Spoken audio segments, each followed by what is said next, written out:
اچھی طرح سے استنجا کرنے کے بعد جب جا کر بیٹھتا ہوں تو محسوس ہوتا ہے کہ پیشاب کے قطرے نکل گئے ہیں 1 2.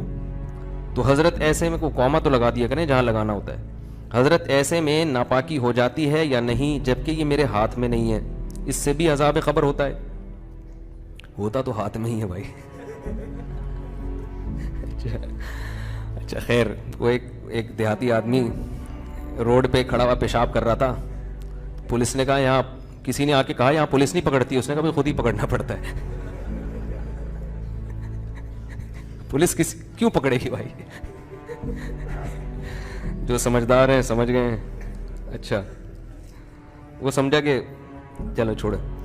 اچھا خیر، تو بھائی دیکھو، جب پیشاب کر لیں نا، پیشاب سے فارغ ہو جائیں تو تھوڑی دیر اطمینان سے بیٹھے رہیں، ٹھیک ہے نا.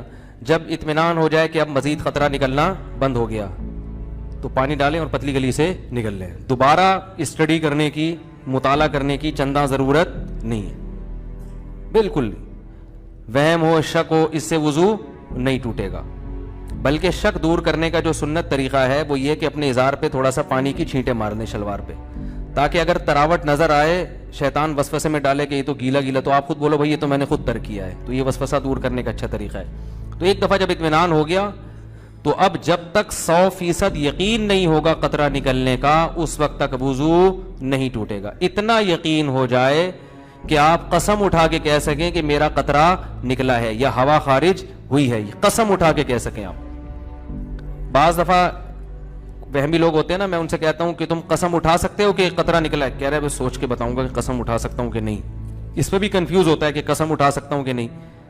تو میں نے کہا یہ اس کی علامت ہے کہ نہیں اٹھا سکتے، کیونکہ اتنا یقین ہوتا تو فوراً قسم اٹھاتے. دیکھو ابھی سورج نکلا ہوا ہے، فوراً قسم اٹھا کے ہم کہہ سکتے ہیں اللہ کی قسم سورج نکلا ہوا ہے. اس میں کنفیوز نہیں ہوتا انسان. تو جب تک اتنا یقین نہ ہو جائے کہ پیشاب کا قطرہ نکلا ہے یا ہوا خارج ہوئی ہے، اس وقت تک وضو آپ کا باقی رہے گا. لیکن وہمیوں کو بات سمجھ میں نہیں آتی ہے، پھر بھی کنفیوزڈ ہی رہیں گے یہ. تو اللہ اس کے رسول نے جب ایک بات بتا دی ہے تو بھائی اس پہ یقین کر لو، بس چپکے سے نماز پڑھو. پھر شیطان کہنا کہ ہو سکتا ہے نکلا ہو، تو بولو نکلا ہوگا تو بھی اللہ قبول کر رہا ہے. ہم نے اللہ سے قبولوانی ہے. جب اللہ قبول کر رہا ہے تو ہمیں یہ سوچنے کی کیا ضرورت ہے کہ نکلا ہے کہ نہیں نکلا، جب اللہ ایسے ہی قبول کر رہا ہے. تو ایک دفعہ اطمینان ہو کہ قطرہ آنا بند ہو گیا، اس کے بعد پھر شک سے وضو نہیں ٹوٹے گا. ہاں بعض یہ جو نوجوان لڑکے ہیں یا کم عمر لڑکے ہیں، یہ پیشاب کرتے ہی اٹھ کے بھاگ جاتے ہیں.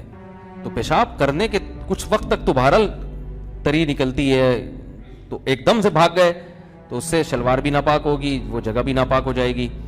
تو اگر شلوار اتنی ناپاک ہو گئی ہے کہ جو 5 روپے کا سکہ، اس کی کیا دلیل ہے؟ لوگ اس پہ بھی اعتراض کرتے ہیں. قرآن حدیث میں کہاں لکھا ہے کہ 5 روپے کے سکے کے برابر اگر ناپاک ہو گئی تو وہ ناپاک ہے، اس سے کم پاک ہے. تو یہ بھی کسی وقت بتاؤں گا انشاءاللہ. اس پہ میرا ایک مناظرہ بھی ہوا ہے، ایک صاحب کہہ رہے تھے اس کی کیا دلیل ہے، تو آج تک پھر وہ دوبارہ الحمدللہ انہوں نے دلیل نہیں مانگی.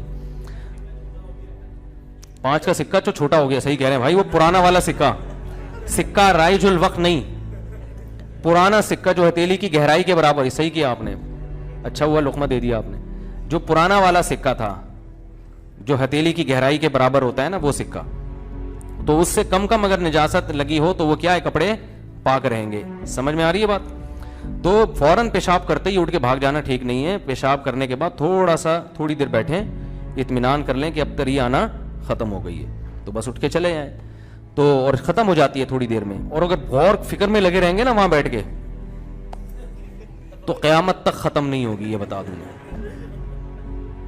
قیامت آ جائے گی، پولیس بلوانی پڑے گی آپ کو واش روم سے باہر نکالنے کے لیے. کیونکہ وہمیوں کا کوئی علاج نہیں ہے دنیا میں.